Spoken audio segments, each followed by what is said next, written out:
అనంతపురం జిల్లా గుంతకల్లు రైల్వే స్టేషన్లో భారీగా గంజాయి స్వాధీనం చేసుకున్నారు పోలీసులు. ఒరిస్సా నుంచి గుంతకల్లుకు అక్రమ రవాణాగా తరలిస్తూ ఉండగా పోలీసులు పట్టుకున్నారు. ఈ ఘటనలో నలుగురిని అరెస్టు చేసి 3 కిలోల గంజాయిని రవాణాకు ఉపయోగిస్తున్న కారును స్వాధీనం చేసుకున్నారు. కేసు నమోదు చేసుకుని రిమాండ్కు తరలించినట్లు సిఐ మనోహర్ తెలిపారు. సుమారు 6 గంటల సమయంలో క్విడ్ వాహనం నందు ఒక నలుగురు వ్యక్తులు వస్తూ ఉన్నారు. గంజాయి పైన సమాచారం మేరకు మేము దాన్ని ఆపి తనిఖీ చేయగా వాళ్ళని పట్టుకోవడం జరిగింది. పట్టుకుంటే 2 కేజీలు ఒక బ్యాగులోను, 1 కేజీ ఒక బ్యాగ్లో, 2 బ్యాగులలో 3 కేజీలు గంజాయి ఉండింది.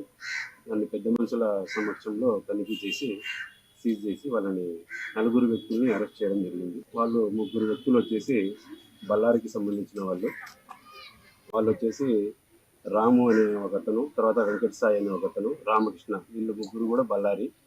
తర్వాత వచ్చేసి ఒకతను దుర్గేష్ అని చెప్పేసి మన షికారి కాలనీ గుంతకల్లు. వీళ్ళు అప్పుడప్పుడు ఒరిస్సా నుండి ఈ వెంకట సాయి అనే అబ్బాయి ద్వారా తెప్పించుకొని ట్రైన్లో వచ్చి అక్కడ నుంచి పికప్ చేసుకొని పోయి అక్కడక్కడ అమ్ముకోవడము, తర్వాత చిన్న చిన్న ప్యాకెట్లు అమ్మడం వల్ల